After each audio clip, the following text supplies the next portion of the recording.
Chapter 1. The Birthday That Became an Execution. The restaurant glowed with warm gold light, the kind that made crystal glasses sparkle and turned polished marble into something almost intimate. Soft piano music drifted through the air, careful not to intrude on conversation. Every table was dressed in white linen, every plate arranged with precision. It was the kind of place where mistakes were not tolerated by the staff or the people who dined there. Abner sat at the center of it all. 51 years old. He wore a tailored charcoal suit, understated but expensive, the kind chosen by a man who no longer felt the need to prove anything. His posture was relaxed, his expression calm, his hands steady as he lifted his glass to acknowledge the scattered applause around the long table. "Happy birthday, Abner," someone called. "To 51, another voice added. Laughter followed. Glasses clinked. A waiter leaned in to refill wine with a practiced smile. Across from him, Gabriella looked radiant. She had chosen a deep red dress that clung to her figure and drew attention without apology. Her hair was styled carefully, makeup flawless. She smiled often that evening, but Abner noticed something different in it, an edge, a sharpness that hadn't been there before. Her eyes flicked around the table more than necessary, as if counting witnesses. To Abner's right sat Andrea, elegant and composed, scrolling through her phone between sips of champagne. Viviana lounged beside her, younger, louder, already laughing too freely, already slightly impatient. Friends, colleagues, distant relatives filled the rest of the seats. Business partners praised Abner's success. Old acquaintances reminisced about earlier years. Compliments flowed easily. Abner listened. He nodded. He smiled when appropriate. Inside, he felt strangely detached, as though he were watching his own life through glass. The waiter placed the main course before him, a beautifully plated fillet, still steaming. The smell of rosemary and butter filled the air.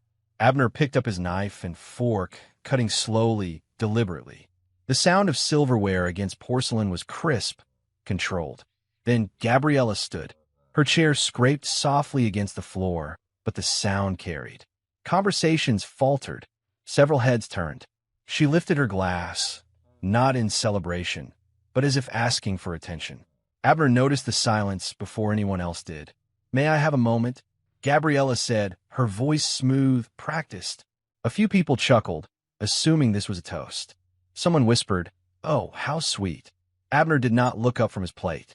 He already knew. Gabriella took a breath, smiling wide. "I think it's only fair," she said, "that I speak my truth tonight. After all, honesty is important, isn't it?" The room stilled completely. Abner finally raised his eyes to her face. "I've spent many years pretending," Gabriella continued. "Pretending this marriage still meant something. Pretending I was happy. Pretending Abner and I were still in love." A few uncomfortable shifts rippled around the table. Someone cleared their throat. "But I can't do it anymore," she said. "So I'm announcing it tonight, in front of everyone, because I'm done hiding." She turned slightly, angling herself so everyone could see her. "I'm leaving you, Abner," she said calmly. "I found someone else. Someone younger. Someone who actually makes me feel alive." The words hung in the air like smoke. Someone gasped. Another person laughed nervously, unsure if this was some kind of joke. Abner felt nothing on his face change. "I deserve happiness," Gabriella added, "and I won't apologize for choosing it." For a brief second, the room waited for anger, shouting, disbelief. Instead, a sound broke the silence. Applause. Andrea clapped slowly at first, then more firmly. Viviana joined her, grinning openly, her eyes bright with something close to excitement. Finally, Viviana said loudly, "I'm glad you said it, Mom." Andrea nodded. "You've been miserable for years," she said, looking directly at Abner. "We all have. You were never really there. Always working. Always cold."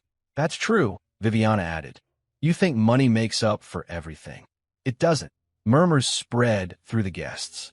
Someone whispered Abner's name, as if warning him. Gabriella's smile deepened. "The girls understand," she said softly. "They're old enough now to see the truth." Andrea folded her arms. "You were a good provider," she said, her tone sharp, "but not a good father. And Definitely not a good husband. Abner slowly placed his knife on the edge of his plate. I don't even know why you're surprised, Viviana continued. This was inevitable.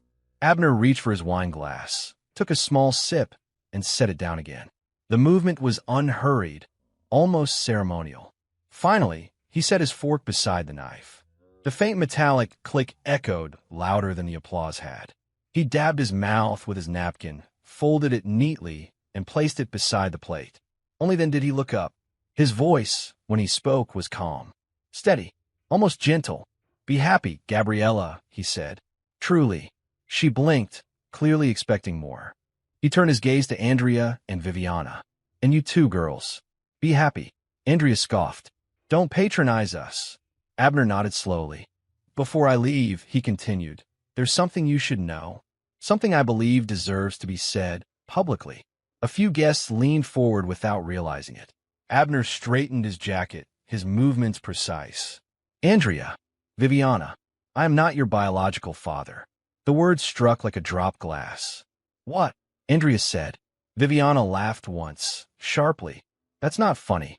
I adopted you," Abner went on, his eyes never leaving theirs. "Both of you. From an orphanage. When you were still toddlers." Gabriella's smile faltered. "Abner, I did it out of pity," he said calmly, "and out of hope. Hope that love, care, and sacrifice would be enough." Andrea stood abruptly. "You're lying." "I paid for everything," Abner said. "Your schools, your tutors, your trips, your apartments, your mistakes."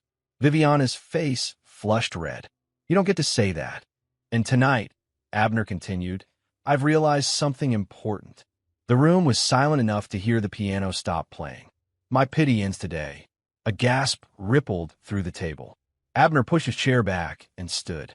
He did not raise his voice. He did not look angry. He looked finished. "I wish you all exactly the life you believe you deserve," he said.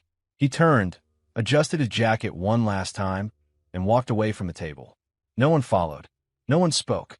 He walked past the stunned guests, past the frozen waitstaff, past the glowing candles and polished mirrors, and out of the restaurant, leaving behind applause that had turned to ash, and a room full of people realizing too late that what they had witnessed was not a scene of betrayal, but an execution. Chapter 2, 6 months earlier. The day the mask slipped. 6 months earlier, Abner had come home earlier than usual. The decision hadn't felt important at the time. A meeting had ended ahead of schedule, and for once, there was no crisis demanding his attention. He remembered thinking, almost guiltily, that surprising Gabriella with an early return might be a small gesture, something ordinary couples did, something he hadn't done in years. The house was quiet when he arrived. Too quiet. The front door closed behind him with a soft click, the familiar scent of polished wood and lemon cleaner filling his lungs. He loosened his tie as he stepped inside, setting his briefcase by the console table. His shoes made almost no sound against the floor. Sunlight slanted through the tall windows, casting long, peaceful shadows across the living room. "Gabriella," he called. No answer. He checked his watch. It was still early afternoon. She should have been home. Abner moved toward the kitchen, already rehearsing a casual comment in his mind. "I thought I'd steal you for a late lunch." The thought warmed him briefly, foolish and hopeful. Then he heard laughter, not the polite kind Gabriella used at dinners or social events, but something freer, younger, a laugh that curved upward and lingered. It came from upstairs. Abner paused at the base of the staircase. His hand tightened on the railing. The laughter came again, followed by a man's voice, low, unfamiliar, amused. For a moment, his mind rejected the implication. Gabriella had friends, contractors, trainers. He climbed the stairs slowly, telling himself not to jump to conclusions. As he reached the top, the voices grew clearer. The bedroom door was partially open. Abner stopped just short of it. He didn't mean to listen. He told himself he would announce his presence any second. But then Gabriella spoke again, and the words rooted him in place.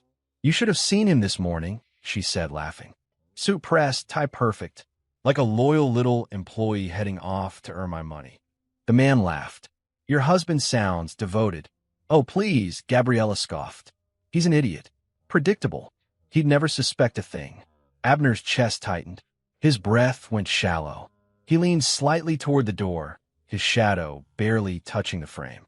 I've given him decades, Gabriella continued. Decades of pretending. I deserve more than that tired routine. And you'll get it, the man said confidently, especially once the divorce is final. Gabriella laughed again, sharper this time. Exactly. Half of everything. At least. Abner's vision blurred for a second. Half, the man asked. Minimum, she replied. The house. The investments. The accounts he doesn't even realize I know about. And the girls? The man asked casually. Gabriella's tone softened, but not with affection, with calculation. They'll side with me. They always do. I made sure of that. They know where their comfort comes from. Abner's stomach turned. They'll be my leverage, Gabriella continued. Judges love a devoted mother with daughters, especially when the husband is emotionally unavailable. The man chuckled. Sounds like you've thought this through. I've been thinking about it for years, she said. I was just waiting for the right moment. Abner pressed his palm flat against the wall to steady himself. The room beyond the door shifted slightly, and he caught a glimpse through the narrow opening. Gabriella on the edge of the bed, robe loose around her shoulders.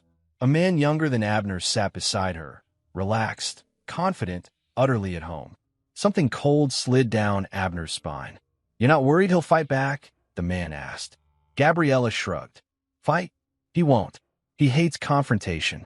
He'll be devastated, but he'll fold. He always does.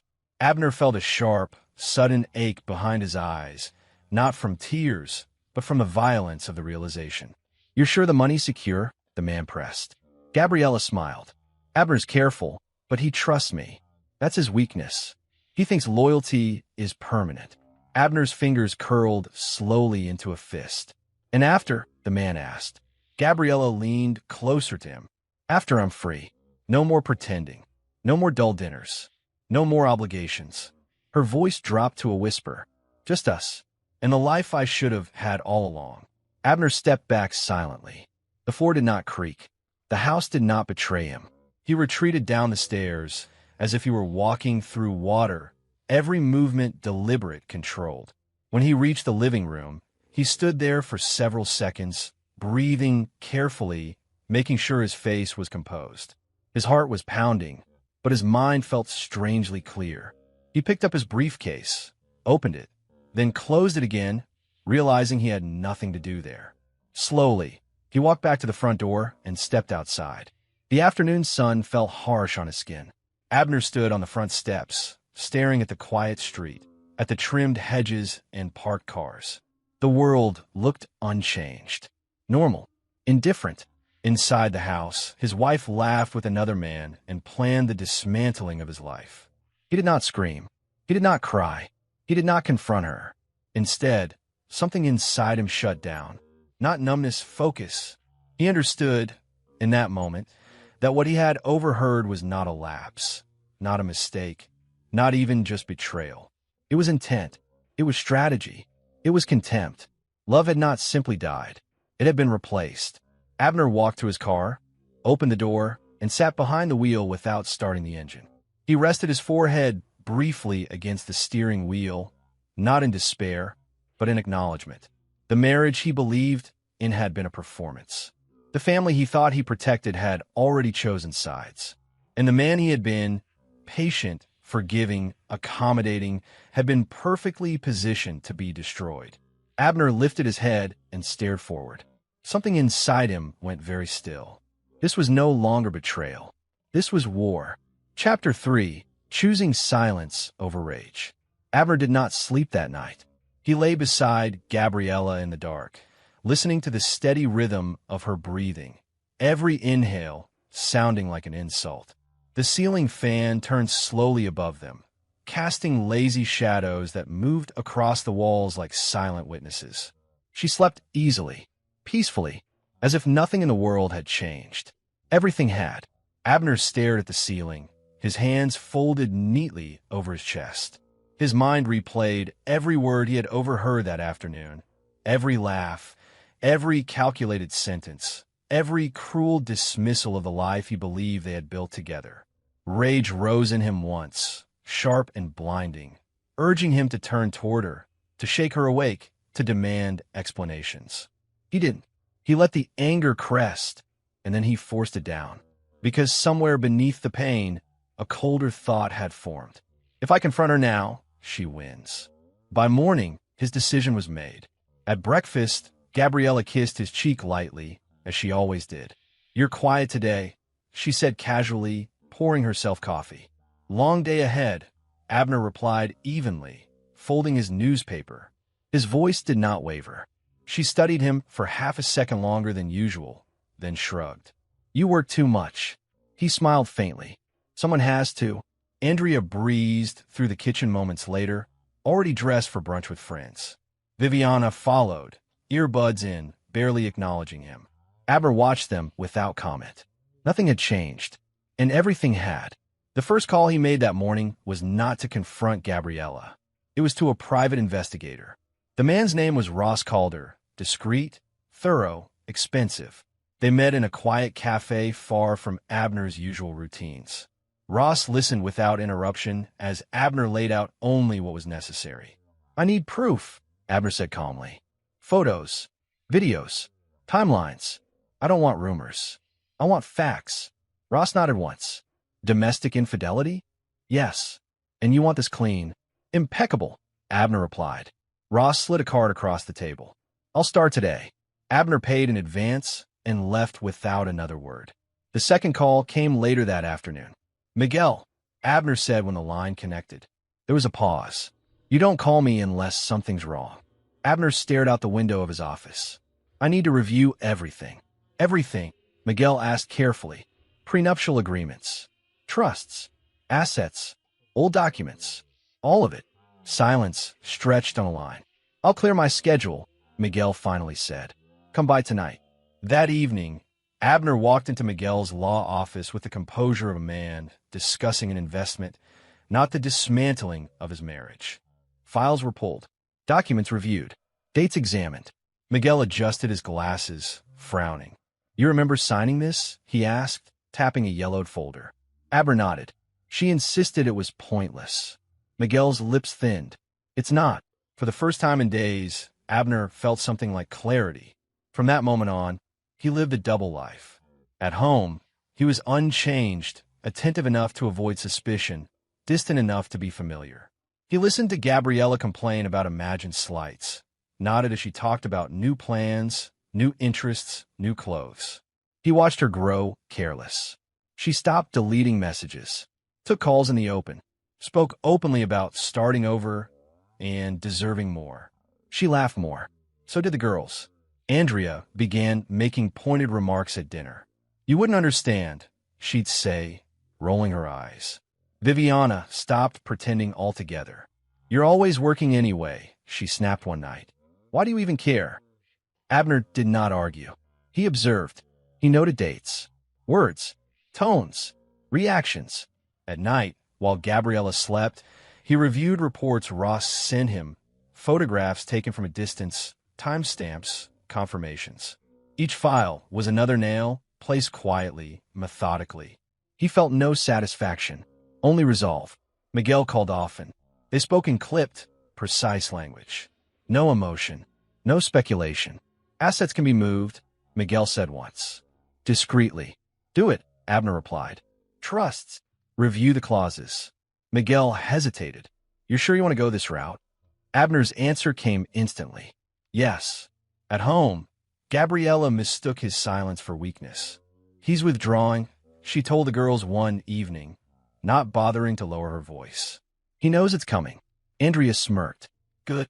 Viviana laughed. "He won't fight. He never does."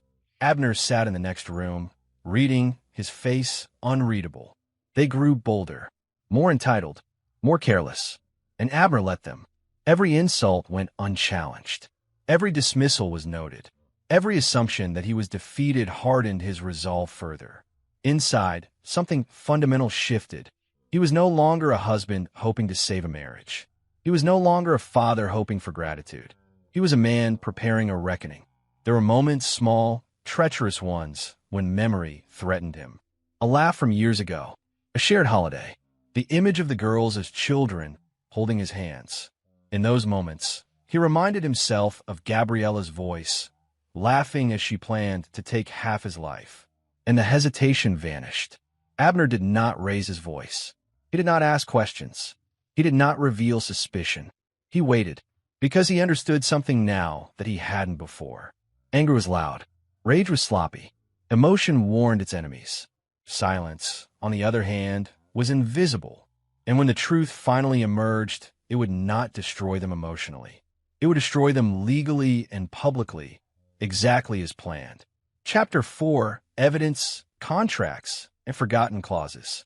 The first envelope arrived on a Tuesday morning. It was thick, unmarked, and heavy enough that Abner felt its weight before he opened it. He closed his office door, lowered the blinds, and sat at his desk. Outside, the city moved as it always did, phones ringing, elevators humming, assistants laughing down the hall. Inside the room, time slowed. He slid a letter opener beneath the flap. Photographs spilled out first. Clear, sharp, indisputable.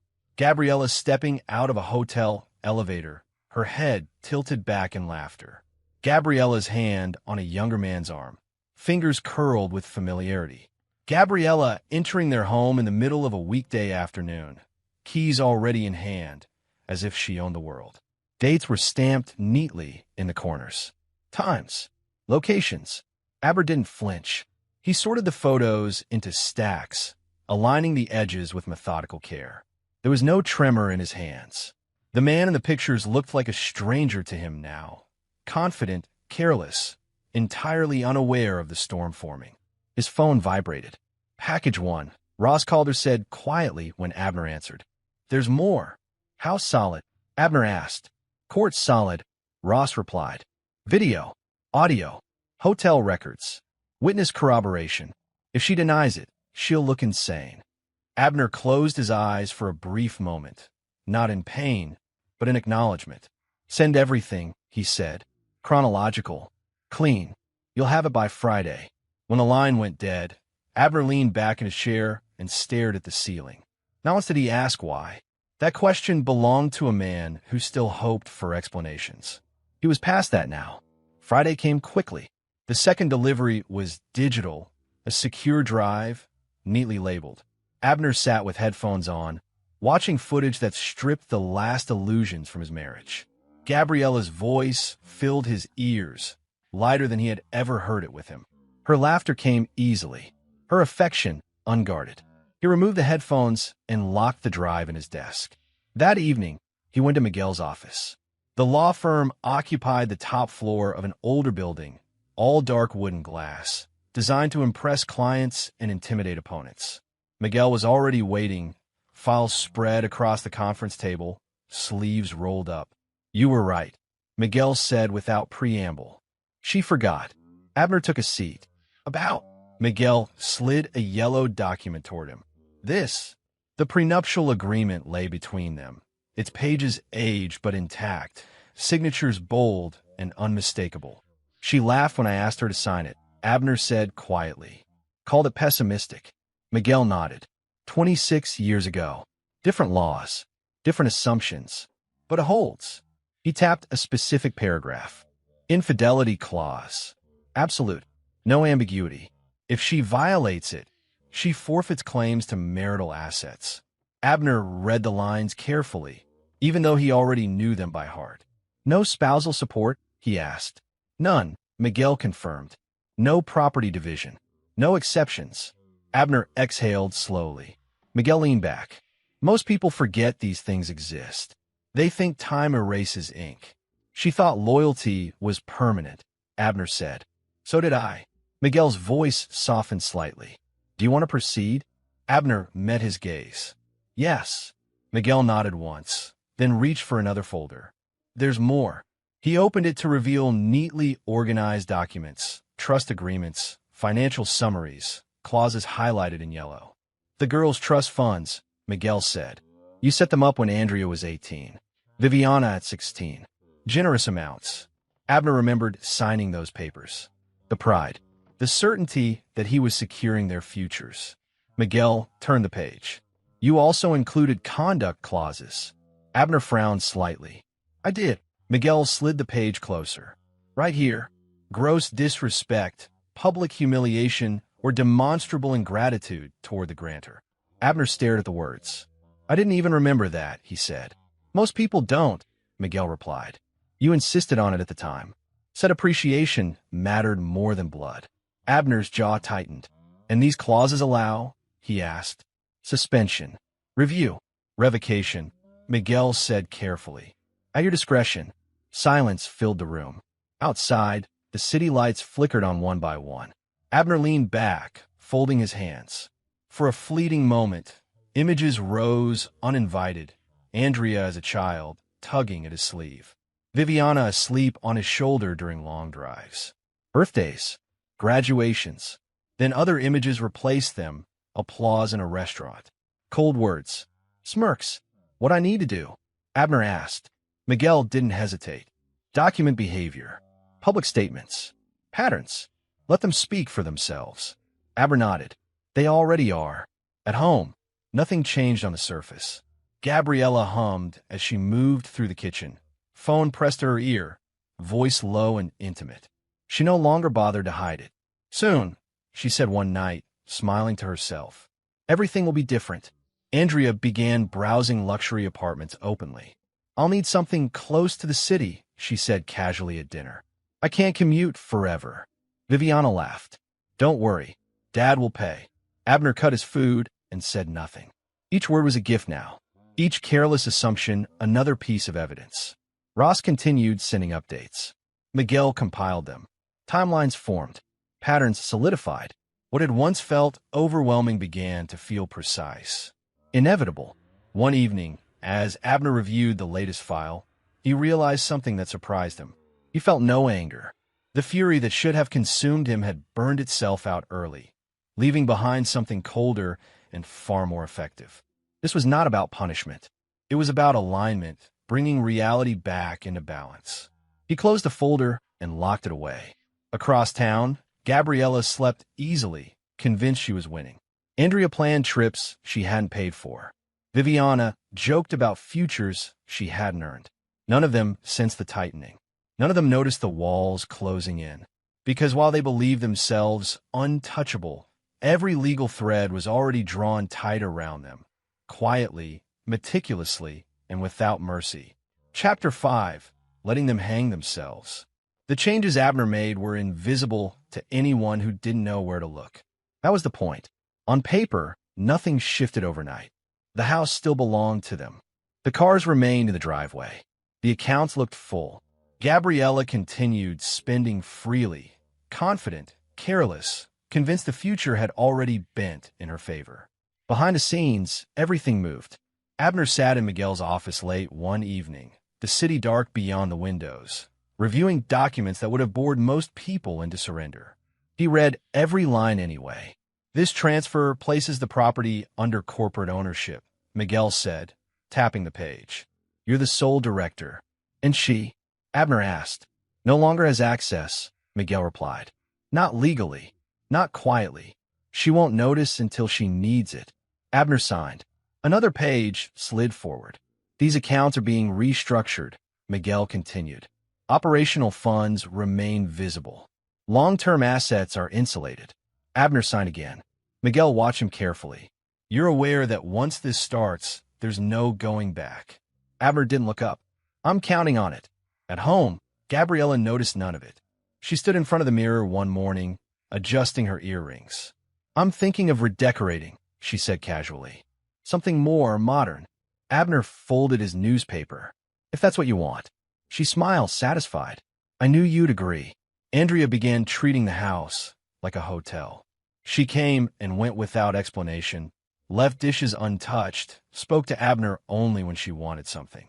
Can you transfer some money? She asked one afternoon, barely glancing at him. I'm short. For what? Abner asked calmly. She sighed dramatically. Does it matter? No, he said. It doesn't. He transferred a small amount, enough to maintain the illusion, not enough to matter. Viviana was worse. Louder. Crueler. She no longer bothered hiding her contempt. You know, she said one night at dinner, Most dads actually talk to their kids. Abner continued eating. Gabriella laughed. She's not wrong. Abner made no comment. He watched. He recorded. Not with devices, but with memory, dates, patterns. Miguel had been clear. Let them define themselves. So Abner let them. Gabriella took phone calls openly now, pacing the living room, voice intimate and unguarded. He's clueless, she said once, not realizing Abner was within earshot. He thinks I'm still his. Andrea scoffed. Men like him always do. Viviana grinned. Can't wait till it's official.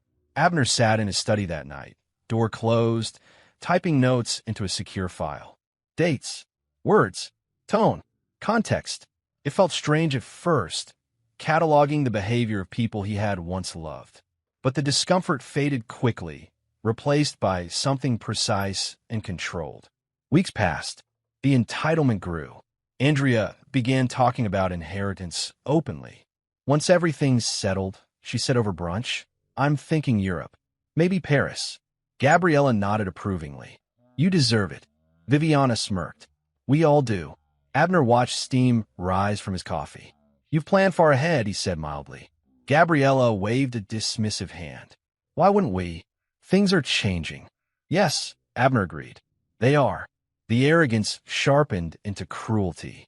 Honestly, Andrea said one evening, you should be grateful we're being honest with you. Gabriella leaned back in her chair. Some men never know why they're left. Abner met her eyes briefly. I know, she laughed, misreading his meaning entirely.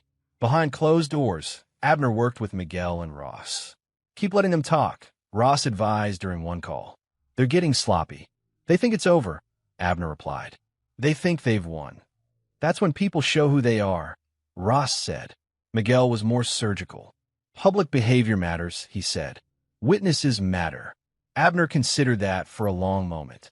That was when the idea formed fully, not as revenge, but as necessity.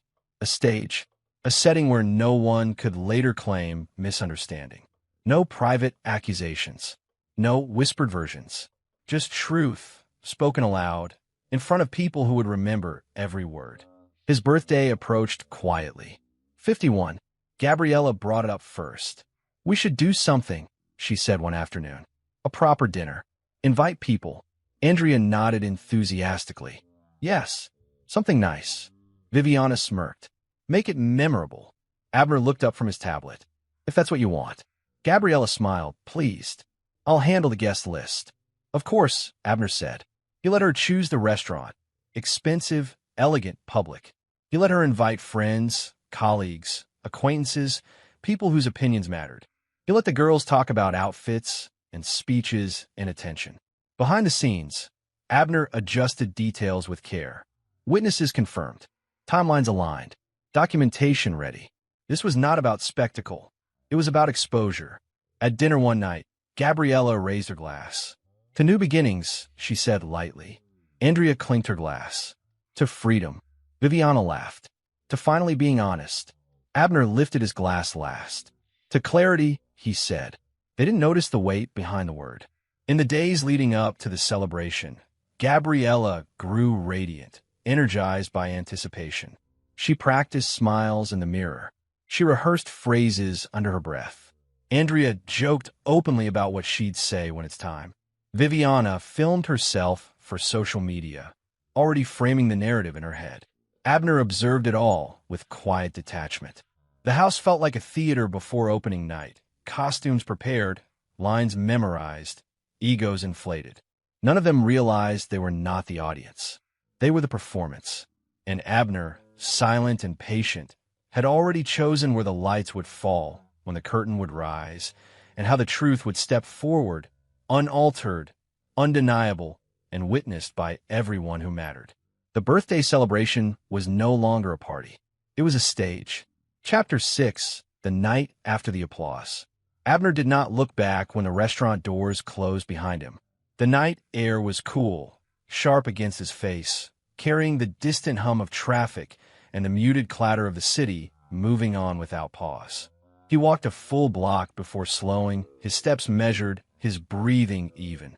There was no shaking in his hands, no rush of triumph, only a profound stillness, as if something heavy had finally been set down.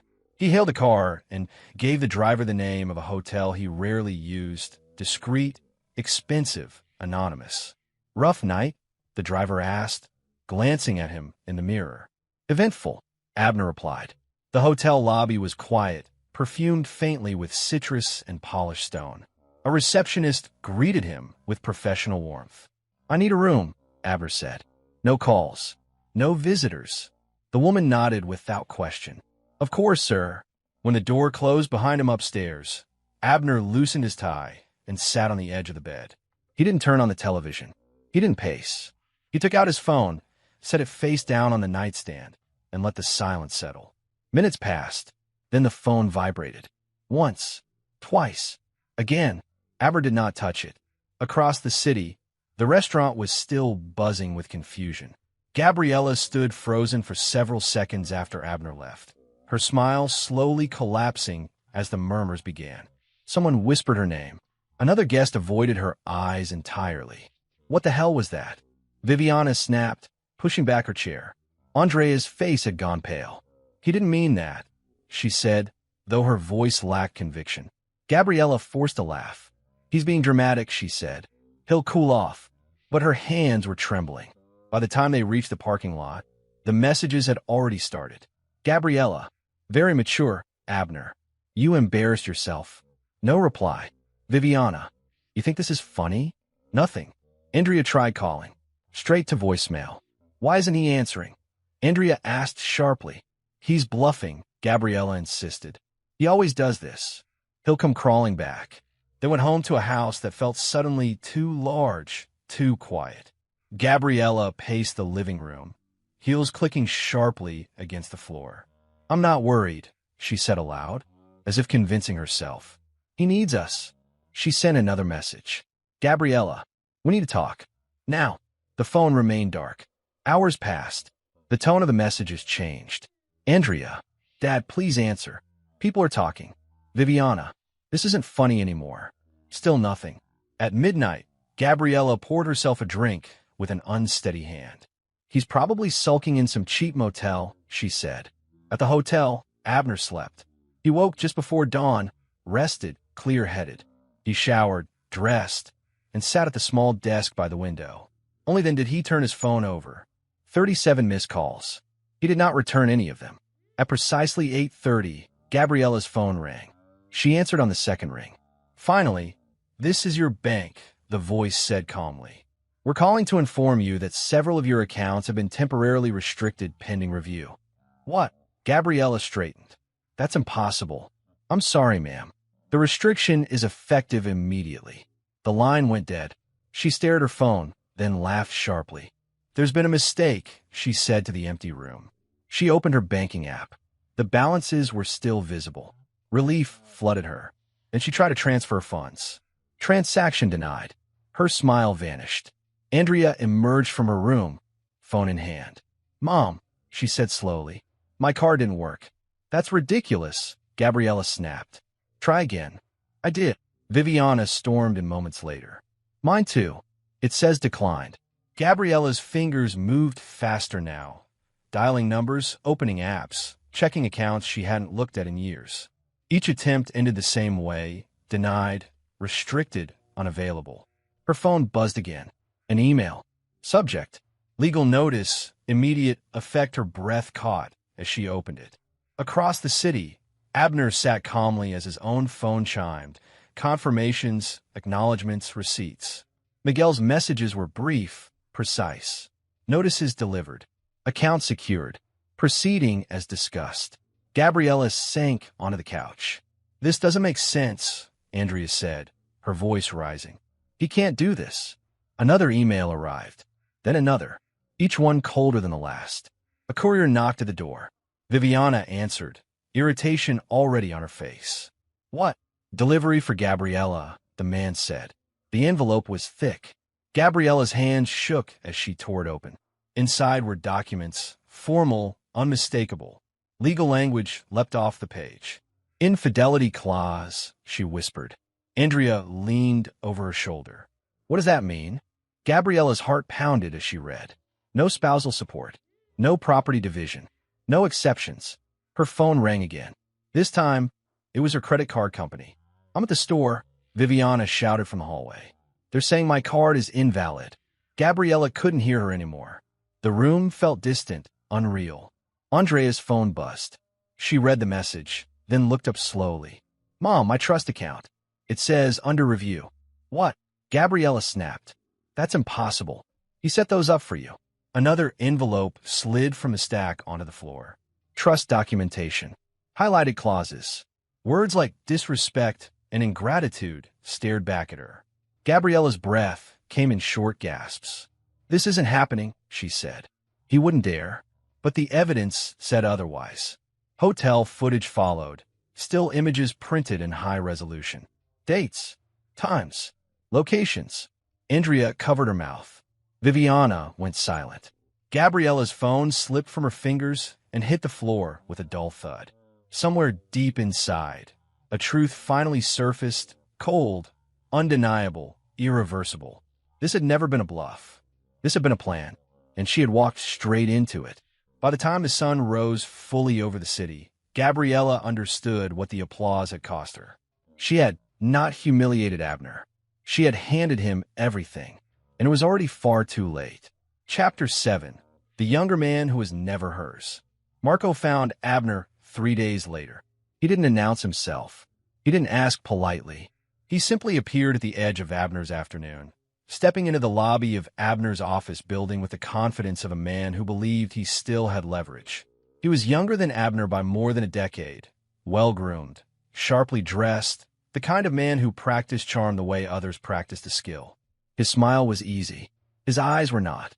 "I need a word," Marco said to the receptionist, flashing a grin. "Personal matter." She glanced at Abner through the glass wall of the conference room. Abner was already watching. 5 minutes, Abner said into the phone when she called him. "Send him in." Marco entered like someone expecting resistance. When he didn't get it, his confidence wavered just slightly. "Mr. Hale," he said, extending a hand. "Marco."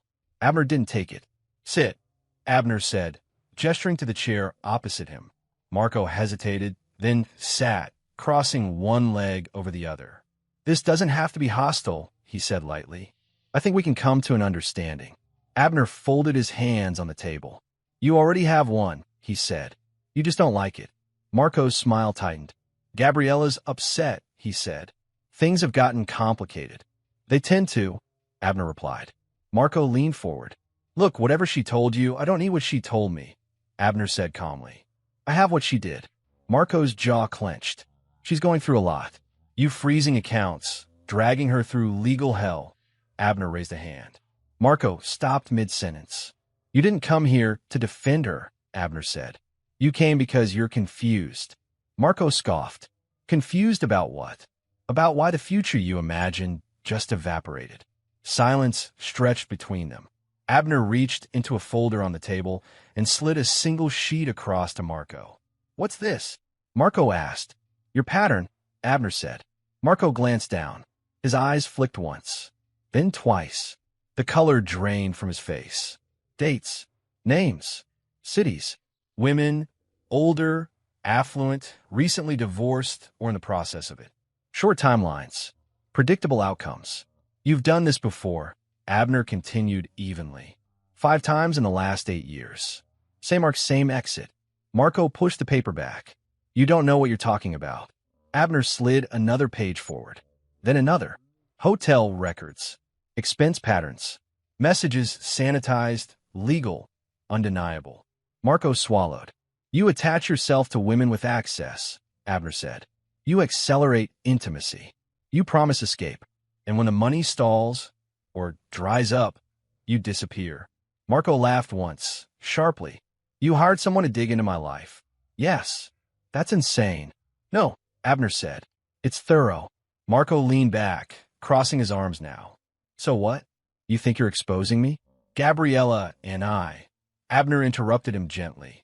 "There is no money." The words landed harder than anything else. Marco frowned. "That's not what she said." Abner's eyes didn't change. "She's wrong." Marco sat very still. "You're lying," Marco said finally. Abner tapped the folder. Accounts frozen. Assets protected. Prenuptial enforced. Marco shook his head. She said she'd get half. She assumed, Abner replied. I planned. Marco stared at the papers again, longer this time. And the house, he asked quietly. Not hers. The investments? Not hers. The trusts. Abner paused. Not accessible. Marco exhaled slowly, the first sign of real concern breaking through his practiced confidence. So there's nothing? Abner nodded once. There's nothing. The silence that followed was heavy, uncomfortable. Marco stood abruptly. She lied to me. No, Abner said. She believed you were worth lying for. Marco scoffed, running a hand through his hair. This is ridiculous. I wouldn't have gotten involved if I'd known. Abner stood as well. You did get involved, he said. That part is done. Marco looked at him then, not with anger, but calculation. So what now, he asked. You want me gone? I don't want anything from you, Abner said. But Gabriella will. Marco laughed bitterly. Not anymore. He turned toward the door, stopping only once. She really thought this was love, you know. Abner's voice was quiet. So did I. Marco left without another word. That evening, Gabriella waited. She paced her apartment, phone in hand, refreshing messages that didn't arrive. When Marco finally called, she answered on the first ring. Where have you been? She demanded. I've been trying to reach you all day. There was a pause. We need to talk, Marco said. Relief rushed through her. Thank God. I knew you'd understand. He's trying to scare me. I met him, Marco said. Her breath caught. You what? He showed me things. Gabriella's voice sharpened. He's manipulating you. No, Marco said. He's telling the truth. Silence. You said the money was secure, Marco continued. You said you'd walk away with half. I will, Gabriella insisted. This is just a delay. Marco laughed softly. There's nothing coming. That's impossible. It's not, he said. And I'm not staying for the fallout. Her grip tightened on the phone. You can't just leave. I can, Marco replied. And I am. You said you loved me, she said, her voice cracking. Marco exhaled. I said what you needed to hear. The line went dead. Gabriella stared at her phone, redialed. Straight to voicemail. She tried again. Blocked. The room felt suddenly too small. She sank onto the couch, staring at the blank wall across from her, replaying every promise, every whispered plan, every night she had believed she was finally chosen. Across town, Marco packed a bag. He didn't take much: clothes, watch, passport. He booked a flight under a different name and checked out before dawn. By the time Gabriella woke the next morning, his apartment was empty. His number disconnected. His social media gone. The illusion collapsed all at once. What she had called love had never belonged to her. It had been borrowed, priced, and withdrawn without notice. And she was left alone with the truth, abandoned not because she had lost Abner, but because she had never truly had Marco at all. Chapter 8, Daughters Without a Safety Net. Andrea was the first to break. 3 days after Marco disappeared and the reality of frozen accounts began to sink in, she showed up at Abner's office unannounced. The receptionist hesitated, but Andrea's voice was already tight with tears, her posture carefully chosen, shoulders slumped just enough to suggest vulnerability. Tell him it's important, she said softly. Please. Abner knew she was there before the door opened. He closed the file on his desk and nodded once. Send her in. Andrea entered slowly, as if approaching something fragile. She looked different, less polished, less certain. Her eyes flicked around the office, taking in the restrained elegance she had always assumed would be hers someday. Dad, she said, voice trembling. Abner did not correct her.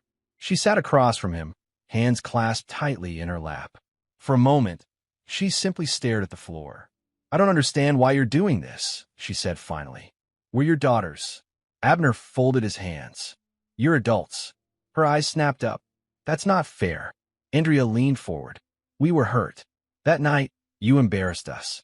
You can't expect us to just pretend everything was fine before. I didn't ask you to, Abner replied. Tears welled up on cue. Things are hard right now. My rent is due. My card was declined. I can't access my trust. Abner said nothing. She sniffed, wiping her cheek. I know I said things, but families forgive. That's what families do. Abner studied her face, the careful cracks in her composure, the practiced softness. He had seen this look before, countless times, when she wanted something. "Do you remember," he asked quietly, "your first private school?" Andrea hesitated. "What?" "You were 7, he continued. "You cried for weeks because you didn't fit in. I drove you every morning instead of taking meetings. I sat in the car until you walked inside." Andrea frowned. "Why are you bringing this up?" "You wanted to quit ballet at 12, Abner said. "I paid for lessons anyway." "You quit again at 14. "I paid again." "You quit a third time at 16. "That's not relevant," she snapped. "You totaled your car at 19, Abner went on. "I covered it. No questions. You failed out of your first university.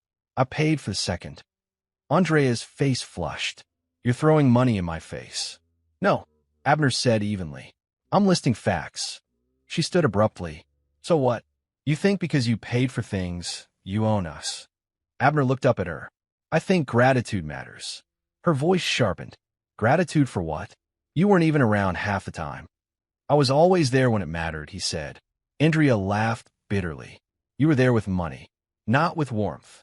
Abner nodded slowly. "And yet, when it was time to applaud my humiliation, warmth didn't seem to be what you missed." Her mouth opened, then closed. "I made sacrifices you never noticed," Abner continued. "I took jobs I hated to keep stability. I absorbed blame to protect you. I gave without asking to be loved back." Andrea's voice dropped. "So, this is punishment? This is consequence," Abner replied. She stepped closer to his desk. "If you don't release my trust, I'll talk," she said. "People already think you're cruel. I can make it worse."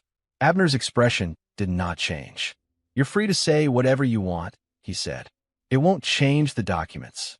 Andrea stared at him, searching for hesitation. She found none. "You're really doing this," she whispered. "Yes." Her face hardened. "Then you're no father of mine." Abner met her gaze. "You decided that long before I did." She turned and left without another word. Viviana didn't bother with tears. She called Abner that same night, her voice already raised when he answered. "You ruined everything," she shouted. "Do you have any idea what you've done?" "I do," Abner replied calmly. "You're punishing us because Mom hurt you," Viviana snapped. "That's sick." "You applauded," Abner said simply. "That was different." "Ow!" Viviana scoffed. "You deserved it." Abner closed his eyes briefly. "You don't need money to insult someone." She laughed harshly. "So that's it? You're cutting us off." "I'm removing a safety net," he said. "You're free to build something of your own." "You think you're teaching us a lesson?" she yelled. "You're just proving you never loved us." Abner's voice remained steady. "I loved you enough to expect decency." She hung up on him. The weeks that followed were ugly. Andrea sent long messages, some apologetic, some accusatory. She oscillated between calling him heartless and begging him to reconsider. When that failed, she threatened legal action. When that failed, she stopped calling altogether. Viviana was louder. She posted vague accusations online, blamed Abner publicly, told friends he was abusive, controlling, cruel. None of it moved him. Behind the noise, reality crept in. Andrea sold designer bags she once flaunted. She took a job she never would have considered before. Viviana moved into a smaller apartment and picked up extra shifts. The inconveniences were minor by most standards, but to them, they were seismic. For the first time, there was no account to fall back on, no transfer to request, no safety net waiting underneath poor decisions.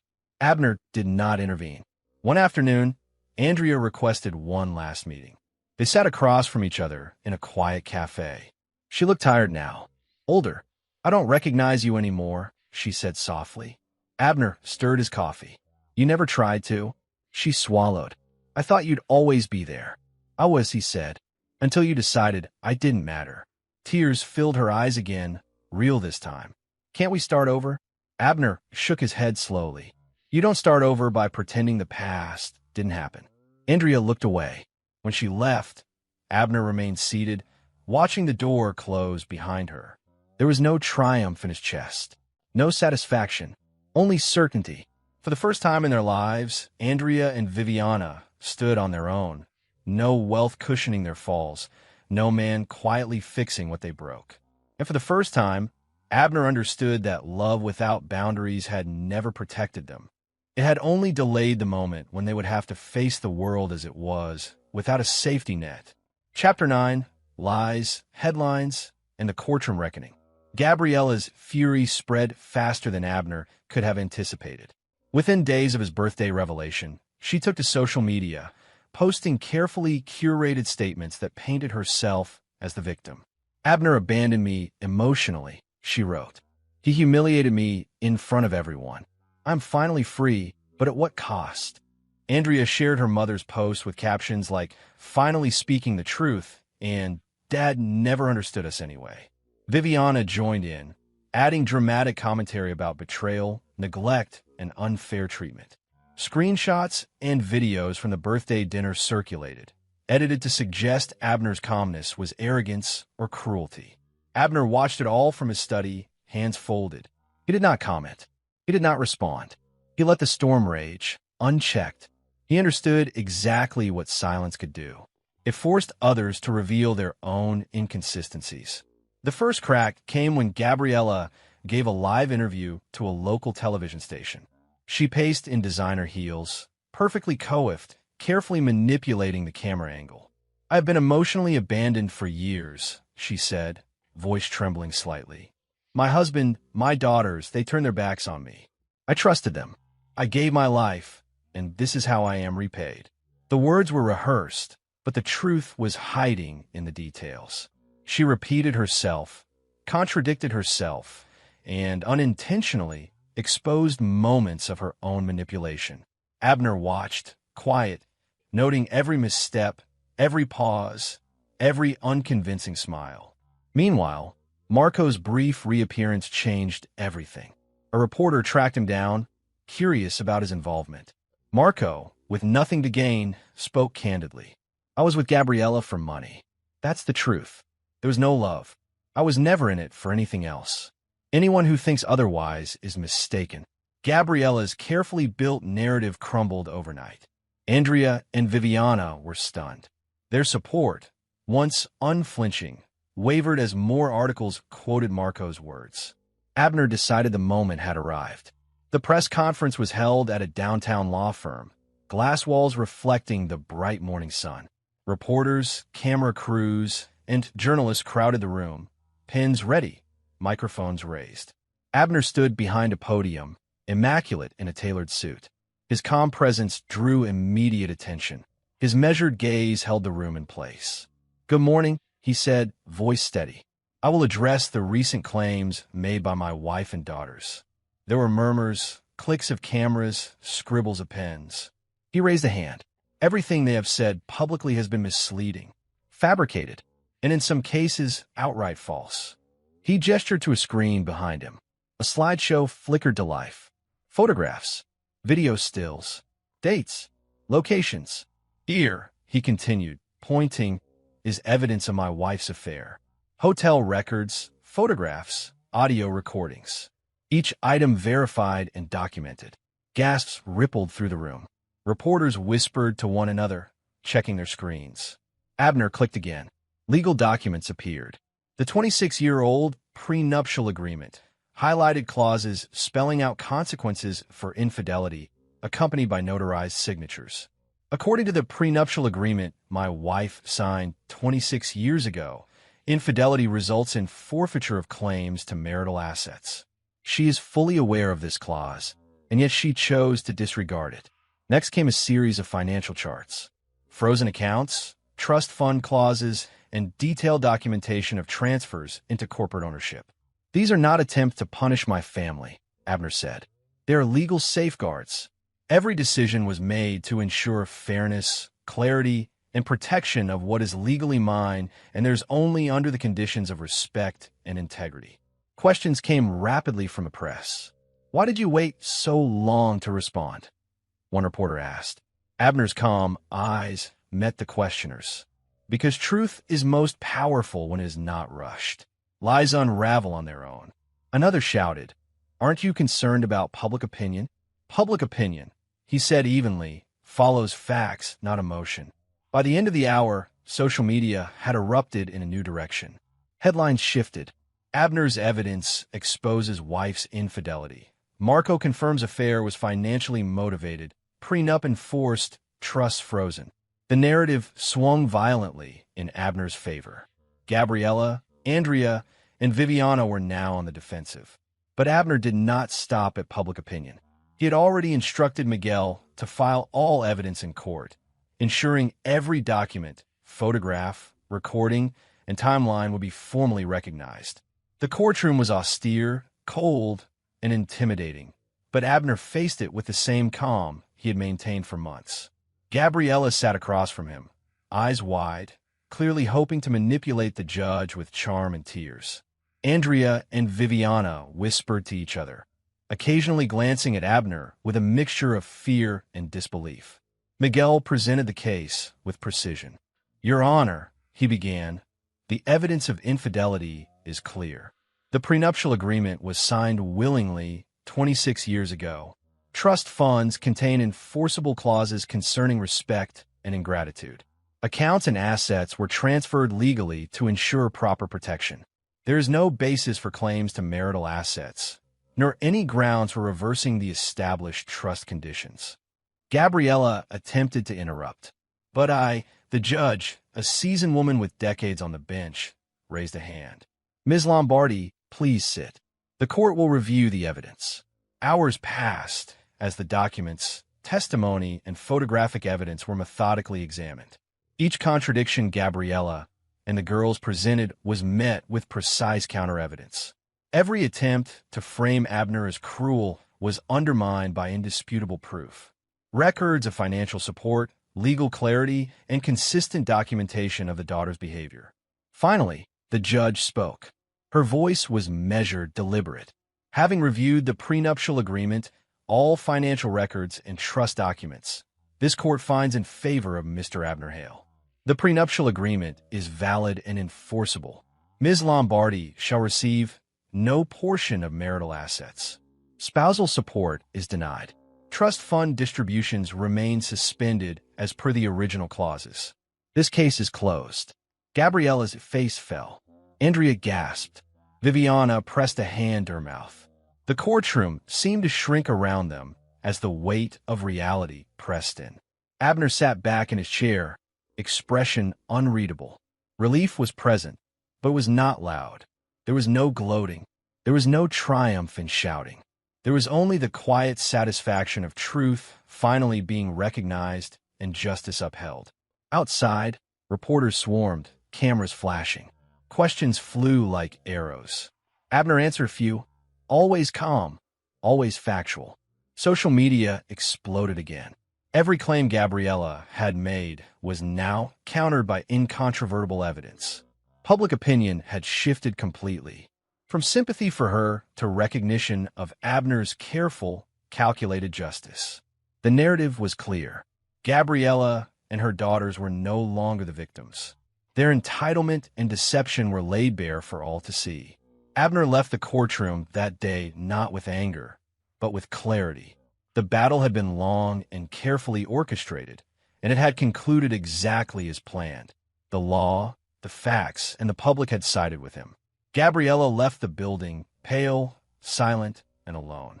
Andrea and Viviana followed, faces twisted in disbelief, whispering accusations to each other that no one would hear outside the walls of the courthouse. Abner watched them go. He did not gloat, did not call after them. He simply allowed the moment to exist, untouched by emotion. The truth was now undeniable. The legal system, backed by irrefutable evidence, had enforced the consequences for betrayal, entitlement, and deceit. Gabriella would receive nothing. The daughter's trust funds would remain suspended, pending any reconsideration based on their future behavior. And for the first time, the full measure of their actions, public and private, was reflected back to them in stark, irreversible reality. Chapter 10: Freedom Without Forgiveness. The city skyline glittered like fragments of a broken mirror. From his new apartment on the 23rd floor, Abner watched it all: traffic below, lights flickering on in distant towers, the hum of life continuing, indifferent to personal dramas. He poured himself a cup of coffee, inhaled deeply, and finally felt something he hadn't felt in decades. Peace. His mornings were quiet now, free from the constant tension of expectation and deceit. He no longer answered frantic calls, no longer balanced lies with explanations, no longer navigated the minefield of entitlement that had once dominated his household. The silence was deliberate, not lonely. It was a luxury earned through patience, calculation, and endurance. Gabriella was no longer a figure of power. Abner had learned bits and pieces of her new life through casual mentions from acquaintances. She worked 2 jobs just to cover rent in a modest apartment. Her designer wardrobe reduced to the basics. Some nights, she picked up shifts at a cafe. Other days, she cleaned offices. The world she had believed would lavish her with comforts now offered her only modest means. Andrea had fared slightly better, though only marginally. She sold the high-end clothing, jewelry, and bags she had once flaunted on social media. The boutique items that had signified status were replaced by plain, second-hand work clothes. She had taken a job at a retail store, standing on hard floors for long hours, assisting customers who were indifferent to her past wealth. She texted occasionally, polite but hollow, as if testing the waters for mercy. Abner never responded. Viviana's reality was harsher still. She had taken up shifts at a fast food chain. Uniform crisp, name tag pinned. Orders barked, fries dropped, customers impatient.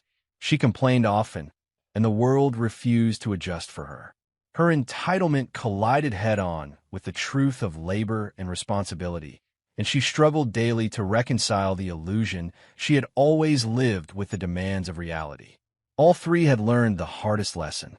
Wealth and opportunity do not guarantee gratitude or maturity. Abner had never spoken this aloud, never needed to. Actions had spoken louder than words. Abner's professional life flourished. Freed from the distractions of family drama and false loyalty, he dedicated himself fully to his investments and projects.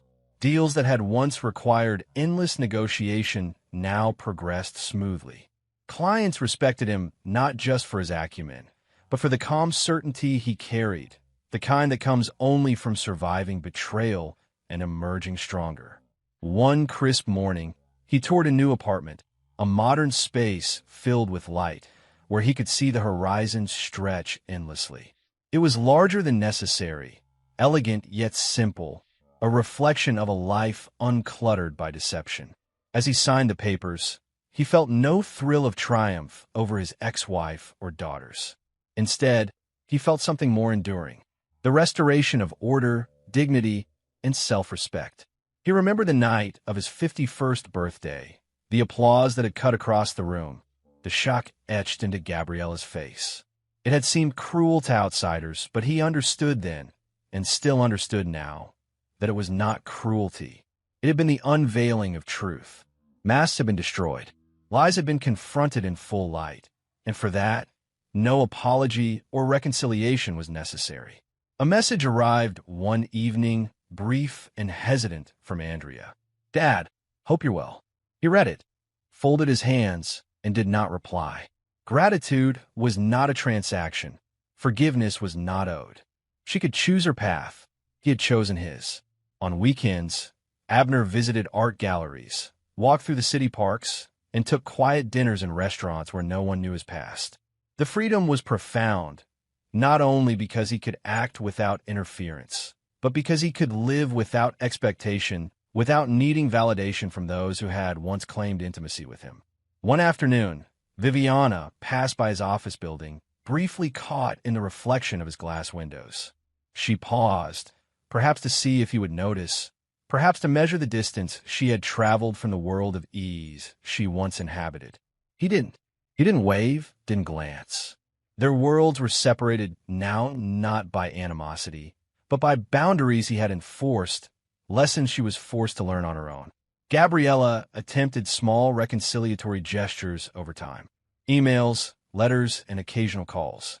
Each contained explanations, apologies, or veiled requests for assistance. Abner filed them methodically. He neither ignored nor indulged them publicly. He simply let them exist in their own small universe of irrelevance. The law had determined consequences. Human action now had to match reality.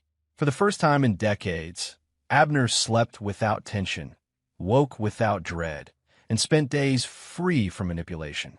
He had achieved a rare clarity. The knowledge that dignity, once restored, could not be stolen by those unwilling to respect it. One evening, he stood on the balcony, the wind tugging gently at his hair. The lights below reflected a city that was still alive, chaotic, full of chance and consequence.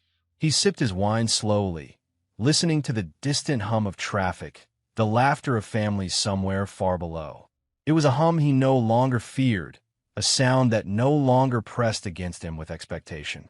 He thought of the past, the betrayals, the public humiliation, the endless strategizing. Every moment had led to this. Freedom without forgiveness. He did not need their contrition. He did not need their gratitude. What he required had always been far simpler. Truth, boundaries, and a life he could reclaim.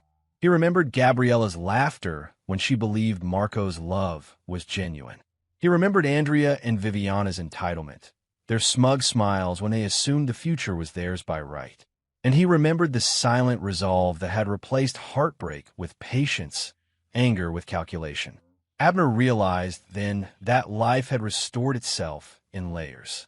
The emotional chaos of betrayal had given way to the measured calm of justice. He had not acted out of revenge, despite appearances, but out of necessity, for his own dignity and for the principles he could not compromise. In his new apartment, he unpacked a small box of personal items. Books, framed photographs of landscapes he loved, a watch he had worn for years, now polished and returned to its place. Each object carried a memory, none of them tainted by deceit. This small ritual reminded him that life, once cleared of lies and entitlement, could be lived fully, thoughtfully, intentionally. A soft chime from his phone interrupted the moment. He glanced at it briefly. An email from a client, a notification of a successful transaction, a reminder of a meeting tomorrow. Mundane details, yet comforting. The world continued, but he navigated it on his own terms now. Evenings became his own. He dined quietly, read without interruption, and sometimes walked through the streets below, observing life in its unpredictability. He no longer envied, judged, or feared. The lessons of the past had been hard, but they had built something enduring. Autonomy, clarity, and respect for himself that required no approval from others. Abner smiled faintly, a rare private smile. He had faced betrayal, humiliation, and deception. He had endured the cold, arrogant certainty of entitlement from those he loved, and he had survived. Not through anger, not through retaliation, but through truth, diligence, and unwavering patience. Masks had been destroyed. Lies had been confronted. Justice had been enforced. And he, for the first time in decades, could simply breathe. He poured a final glass of wine and leaned against the balcony railing. The city lights shimmered below, indifferent yet beautiful. In that moment, he realized the most profound victory was not financial, not legal, not even public. It was personal. Abner had reclaimed his life, and he would never hand it over again. Freedom without forgiveness. And yet, it was more than enough.